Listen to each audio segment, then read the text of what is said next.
In Courtroom, he looked calm and even happy, smiling like nothing could bother him. But behind that calm look, trouble was coming. Aaron Hernandez was all smiles in court as prosecutors called his friends to the stand. Aaron Hernandez was a rising football star, loved by fans and strong on the field. One wrong choice changed everything and shocked the world. Well, George, good morning. This is now Aaron Hernandez's new reality, the medium security facility here behind me, where he woke up in a jail cell this morning all by himself. This after he was arrested yesterday, charged with murder, released by the New England Patriots, and the judge denying him bail. Aaron Hernandez was born on November 6, 1989, in Bristol, Connecticut. Charismatic with a charming smile, he was also shaped by a turbulent childhood marked by strict parenting, family instability, and abuse. Early traumas, including sexual abuse and his father's death, left him with anger, grief, and inner turmoil. Despite this, he excelled in sports, dominating football in high school and college, and later forming a powerful NFL duo with Rob Gronkowski. Off the field, he struggled with drugs, personal conflicts, and paranoia. His personality combined talent, ambition, and charm with deep-seated anger, fear, and impulsive, sometimes violent tendencies. It was June 2013 when Aaron Hernandez's life changed forever. Odin Lloyd, a 27-year-old semi-professional football player, entered his world. Lloyd was dating the sister of Hernandez's fiancée, Cheyenne Jenkins, and through her had met Hernandez sometime in the past 2 years. Their relationship was a mix of friendship, awe, and tension. Lloyd admired Hernandez, the star tight end of the New England Patriots, who had millions, fame, and access to a world Lloyd could only dream about. Hernandez gave Lloyd tickets to Patriots games, took him clubbing, and even promised to fly him to California for a vacation. To Lloyd, who worked at a landscaping company and played semi-pro football for the Boston Bandits, it was an incredible glimpse of a life he'd long imagined. On a recent summer Sunday in Boston, Lloyd had shared his dreams with his close friend Daryl Hodge. They called each other the Wolf Pack, bonded over boyhood hopes of NFL glory. Lloyd spoke of a life where they could wake up every day doing what they loved, take care of family and friends, and travel anywhere. Hodge remembered Lloyd smiling and saying, "We know it. We've just got to do better overall. Get better jobs. We should be living like that." It was a vision of hope, shaped by Lloyd's friendship with Hernandez. On the night of June 16th, Lloyd was driving a shiny black Chevy Suburban rented for him by Hernandez. He didn't own a car, normally biking to work and semi-pro games, but that weekend, behind the wheel of the SUV, his grin was wider than ever. When he pulled up to the Bandits scrimmage that Saturday, his teammates were impressed. "Nice car," they said. Mike Branch, the assistant coach, did a double take. I looked at him like, "Odin, excuse my language, but whose in car is that?" Branch recalled.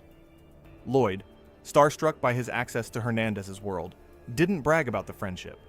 To friends, he simply said, Hernandez was a cool guy. That night, Lloyd had planned to watch Game 5 of the NBA Finals with Hodge. As a Bostonian, he wouldn't root for the Miami Heat. Before the game, Lloyd received a message from his boss about landscape work on Monday. He grabbed leftover barbecue and drove Hodge home in the Suburban. Around 9 p.m., as they were saying goodbye, Lloyd received another text from someone asking if he wanted to hang out. He decided he might go out after all, and Hodge went home. Days later, the barbecue still sat in Lloyd's refrigerator, a small reminder of the night that would mark the last hours of his life. On June 17th, 2013, just after 3:30 a.m., the life Lloyd had dreamed about came to a tragic end. He was found shot 5 times in the chest and back near an industrial park less than a mile from Hernandez's mansion. The town was shocked. A young man with hope, ambition, and dreams of football glory was dead. Questions swirled. Who would do such a thing? Why? Suspicion quickly fell on Aaron Hernandez. The next day, Hernandez met with Patriots coach Bill Belichick and owner Robert Kraft, insisting he had nothing to do with Lloyd's death. He smiled, acted calm, as if nothing had happened. Yet the police were already investigating him, and the team quietly barred him from Gillette Stadium. The world watched as the star athlete became the center of a storm far beyond any football game. On June 26, 2013, Hernandez was officially charged with first-degree murder and 5 gun-related offenses. Within 90 minutes, the Patriots released him. His career, fame, and dreams evaporated in an instant. Investigators began piecing together chilling details of that night. Hernandez and Lloyd had met. Tensions flared, and fear, alongside anger, turned into deadly violence. Friends recalled strange behaviors, secret calls, and moments of paranoia. Hernandez appeared calm publicly, but behind the scenes, he was hiding movements and making choices that would forever alter his life. The investigation revealed key details. Hernandez had rented the Suburban for Lloyd, given him access to luxury and freedom for the weekend. Texts sent that night hinted at tension, distrust, and fear. Evidence collected later, DNA, bullets, shoe prints, and a destroyed security system pointed directly to Hernandez's involvement. Lloyd had trusted Hernandez, getting into a Nissan Altima with him hours before he was shot. Coach Mike Branch later reflected on this trust. "Odin, if you felt fear, why did you get in the car? It had to be trust, man." As investigators pieced together the night, they discovered more about Aaron's actions. Friends and acquaintances recalled tense moments, strange behaviors, and secret calls. Aaron had spent time planning, or at least hiding, his movements. The media frenzy escalated. Cameras followed every move. Questions about motives, relationships, and secrets flooded the headlines. Some suggested jealousy, others whispered fears about hidden truths. But one fact was certain: Aaron Hernandez, a star athlete with money and fame, had crossed a line that could never be undone. Later, Aaron Hernandez was arrested at his home in North Attleboro, Massachusetts. The world watched as police led him away in handcuffs. He had been charged with first-degree murder in the death of his friend Odin Lloyd. Along with murder, he faced multiple firearms charges, including carrying a gun without a license and possessing large-capacity firearms. The charges were serious. First-degree murder in Massachusetts meant life in prison without any chance of parole. Guilty of murder in the first degree. Madam Foreperson, by which theory or theories, deliberate premeditation and/or extreme atrocity or cruelty? Extreme atrocity or cruelty. The arrest shocked everyone. Hernandez had been a celebrated athlete, loved by fans, and yet here he was, accused of killing a friend. Police said that the investigation had uncovered clear signs that Hernandez had planned and carried out the murder, or at least had been very involved. One of the most chilling pieces of evidence was the last text Odin Lloyd sent to his sister. On the night of June 17, 2013, Odin texted, "Did you see who I am with?" His sister replied, and Odin answered simply, "NFL, just so you know." The victim sends a text message to a family member saying, "Did you see who I am with?" 12 minutes later, his sister responds by asking, "Who?" Shortly afterwards, Lloyd texts NFL, which prosecutors say means Hernandez. Moments later, police said Odin was dead. That text would become a key clue in the investigation. Investigators also found texts from Hernandez to his friends the night before. He wrote things like, "You can't trust anyone anymore." It showed paranoia, fear, and tension. Something was wrong, and Hernandez was trying to control the situation.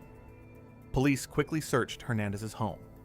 They discovered a destroyed security system, his cell phone broken into pieces, and even hired cleaners who had arrived the same day as Lloyd's death. Officers believed Hernandez was trying to hide evidence. When they searched further, they found a gun with Hernandez's DNA, matching the bullets that killed Odin, and shoe prints at the crime scene, matching the shoes Hernandez had worn that night. Even bubblegum he had purchased was stuck to a shell casing at the scene. The investigation revealed that Hernandez rented a car the night of the murder. Keys to this car were found in Lloyd's pocket, suggesting Lloyd had been forced or manipulated into being part of the plan. The authorities pieced together a timeline. Hernandez picked up Lloyd in the early hours of June 17th. They were seen together on security footage. Texts, surveillance, and forensic evidence began to show Hernandez's movements before, during, and after the murder. Who is that? Odin Lloyd. Joseph was with Lloyd 2 nights before the murder at Rumor nightclub in Boston. Lloyd had arrived there with Aaron Hernandez, seen right there in the white sweatshirt. Prosecutors say Hernandez became miffed when Lloyd started hanging out with others there. He was alone on that wall. Hernandez at one point left the club alone. Within hours of his arrest, the New England Patriots released Hernandez. All his remaining contracts, bonuses, and endorsements vanished. Puma, Cytosport, and EA Sports cut ties. His memorabilia was removed from stores and games. His life, built on fame and football, collapsed instantly. Alexander Bradley, a key witness granted immunity, played a crucial role in Hernandez's case. My name is Alexander Sherrod Bradley. He testified that Hernandez had committed a 2012 drive-by shooting in Boston, killing 2 men, Safiro Furtado and Daniel De Abreu. Bradley said Hernandez became angry one night when a man bumped into him at a nightclub and spilled his drink. Later, Hernandez ordered Bradley to drive alongside the man's car at a stoplight, then leaned across and fired 5 shots, killing the 2 men. Afterward, Bradley and Hernandez agreed to remain silent. And the gun began clicking after. He said to me, "Did I see that?" And I said, "No." He said, "I hit one in the head and one in the chest." A month later, Hernandez signed a $40 million contract extension with the Patriots. Bradley stayed close to Hernandez until a falling out at a Florida party in February 2013. Hernandez, now paranoid that Bradley could not keep the earlier shooting a secret, allegedly shot Bradley between the eyes, leaving him in a parking lot. Bradley survived, but lost his right eye. Bradley's credibility was heavily challenged. Defense attorney Jose Baez called him a liar and a violent criminal, mocking his immunity as the deal of the century. Bradley admitted to a long history of violent drug dealing and prior shootings. Prosecutors acknowledged minor inconsistencies in his testimony, but argued they showed he was recounting what he believed to be true. Then, Hernandez's trial began on January 29, 2015, in Fall River, Massachusetts.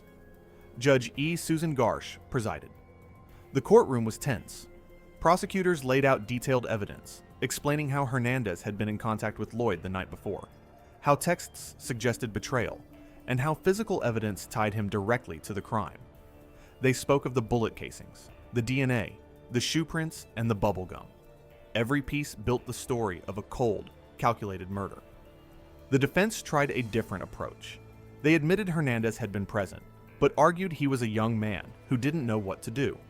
According to them, he had witnessed a shocking crime and didn't participate fully.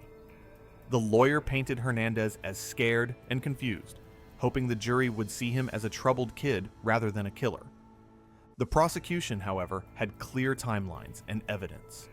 Surveillance cameras from Hernandez's home showed him moving at odd hours, and texts suggested planning. Witnesses described strange behavior and secrecy. Friends who were with Hernandez and Lloyd that weekend testified about tension and disagreements. The courtroom drama was intense. Hernandez appeared calm at times, but the evidence painted a vivid story. Lloyd's family listened as texts, calls, and forensic details were read aloud. The tension in the room was palpable. Every message, every footprint, every shell casing became part of a larger puzzle. On April 15, 2015, the jury reached a verdict. Hernandez was convicted of first-degree murder and all weapons charges. The judge sentenced him to life in prison without parole. His former teammates, fans, and the media followed every moment as the man who had once dominated the football field faced his new reality behind bars. You're committed to the MCI Cedar Junction for the term of your natural life without the possibility of parole. After the conviction, Hernandez was sent to Sousa Baranowski Correctional Center, a maximum security prison. There, he adapted to prison life, but remained under constant scrutiny. He received letters and phone calls from family, reconciled with his mother, and stayed in touch with his fiancée and daughter. His daughter was only 4 years old, and she sat in the courtroom during one of his trials, watching her dad and trying to understand a world that was so confusing. Aaron also stayed close to his mother and older brother, writing letters and sharing memories. He wanted to hold on to his family, even while locked behind thick walls. But prison was not quiet or peaceful. Aaron got into trouble many times for breaking the rules. Sometimes he got into fights with other inmates. On May 17, 2015, he blocked the door to his cell and got into a fight with 2 other prisoners. Cameras showed him walking in and out of the cell while the fight was happening. One prisoner had to be sent to the hospital. Aaron pleaded guilty to the fights, but it showed just how tense and dangerous prison life could be. Only a few months later, in August, Aaron got into another fight. An inmate walked up to shake his hand, but Aaron punched him in the face. They struggled, and the fight had to be broken up with chemicals. Both men went for medical checks, and Aaron was put in segregation. Prison records said Aaron had feuds with some inmates, and these fights were part of those conflicts. Aaron also broke rules in other ways. Prison tattoos were forbidden, but he got a tattoo on his neck that said, "Lifetime Loyalty." Prison officials were surprised and punished him. Later, he got another tattoo on the right side of his neck, and again, it was against the rules. These tattoos were small acts of rebellion, ways for him to show who he was, even behind bars. Aaron also had smoking offenses. He was caught smoking tobacco from homemade cigarettes and sharing them with others. He was caught again later with a homemade lighter. Even though it seems small, these violations added up and were part of his complicated life in prison. He even used an unauthorized phone call. On May 16, 2015, he used another prisoner's calling card to make a call that lasted 14 minutes. Prison cameras recorded everything, and he was punished. These incidents might seem small, but in prison, every rule counts. Aaron also blocked doors. On July 15, 2015, guards found curtains hanging across his cell door, blocking the view inside. He got in trouble for this and lost cafeteria privileges for 15 days. This was eerily similar to what would happen years later. Even as he dealt with prison rules, Aaron had to face his broken family unit. He had a little daughter, Aviel, who he had barely gotten to know before going to prison. Shayana tried to protect their daughter, but the little girl grew up without her dad around. Aaron missed birthdays, first steps, and bedtime stories. This pain weighed heavily on him. While in prison, Aaron tried to find peace in religion. He learned about Christianity and the Nation of Gods and Earths, a movement influenced by Islam. He told fellow inmates, "We all have Jesus Christ inside of us." He wanted guidance and hope, but the walls of prison and his past mistakes were always close. Despite his struggles, Aaron remained quiet about most things. He did not testify in trials and rarely spoke to the press, but everyone noticed he had moments of hope. After he was acquitted in the 2012 double murder case of Daniel de Abreu and Safiro Furtado in April 2017, his lawyer, Jose Baez, said Aaron was looking forward to a second chance to prove his innocence in the Odin Lloyd case. For a brief moment, it seemed like there could be hope. Then, on April 19, 2017, something tragic happened. Early in the morning, at 3:05 a.m., prison guards found Aaron hanging from a bedsheet tied to the window of his cell. The door had been blocked with cardboard to slow anyone from entering. Shampoo was on the floor, and there were drawings in blood on the walls, including symbols of a pyramid and the word Illuminati.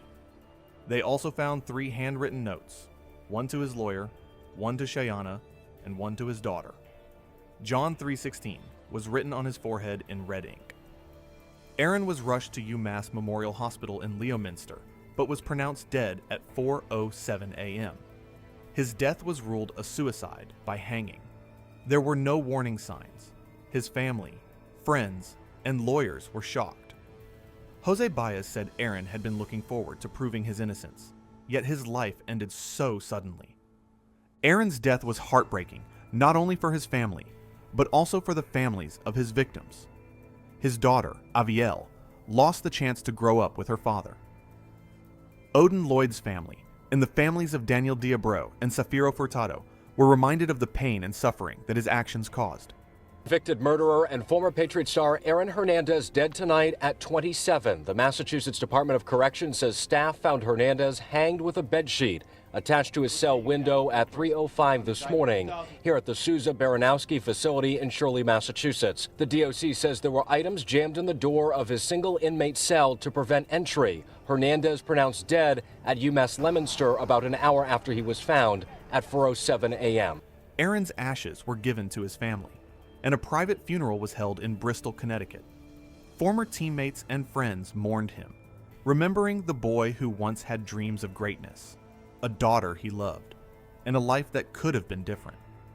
Aaron's mind and body were also affected by his past football career. After his death, doctors at Boston University studied his brain and found severe chronic traumatic encephalopathy, or CTE. This disease comes from repeated hits to the head and can cause anger, aggression, poor judgment, and memory problems. Aaron had only 2 confirmed concussions, but his brain showed years of damage. Doctors said the CTE likely influenced his behavior, choices, and mood. He had migraines and memory trouble in prison, and sometimes he would seem thoughtful and sharp, and other times forget things that were obvious. In the end, it is a tale that continues to fascinate, warn, and remind the world about the fragile line between fame, power, and tragedy. Thanks for watching. What do you think about his prison journey and the events that led to his death? Share your thoughts in the comments. If you found this video interesting, hit like, and don't forget to subscribe for more updates and deep dives into real-life stories like this.